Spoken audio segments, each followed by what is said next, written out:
So we're returning to the problems that we talked about on the first slide for this section. One of them was solving for L in the period of a pendulum problem, trying to get this L. We had 16.5 as our measured period for the pendulum. We want to figure out what the length is. So we know what to do now. We're going to isolate the square root.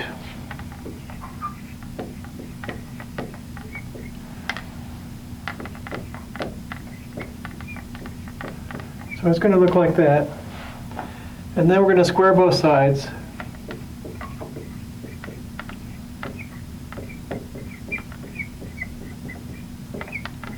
And we're going to solve for L.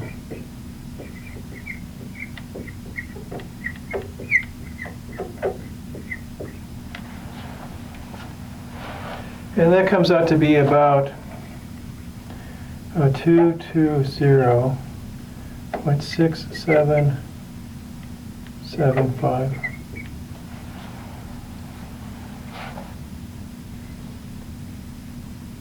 And I think that's feet. That's a pretty long pendulum if the period is 16.5 seconds.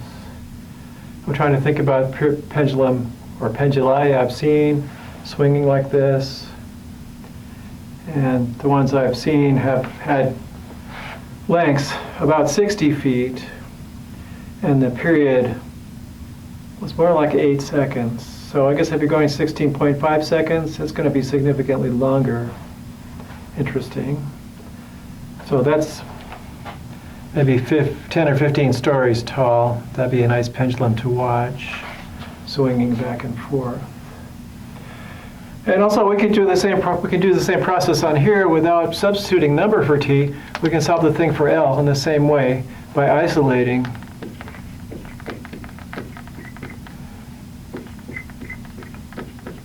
and squaring.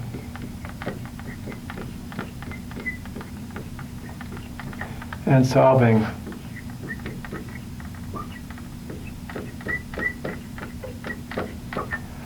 So the 32, the t over 2 pi squared looks fine. Now we're going to follow the same process here, solving this for c. We'll square both sides.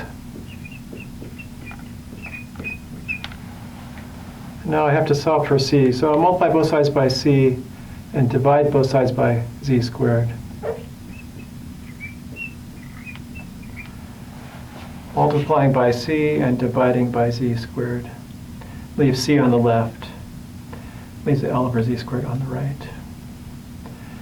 And there we have it.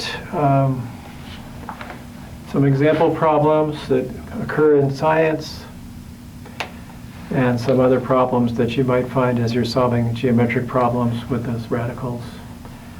And that's the end of this section. And I need a saying for this particular section. Possibly it would be careful when you square both sides. You might get more than you bargained for. And we'll see you next time. Happy to be here, and bye for now.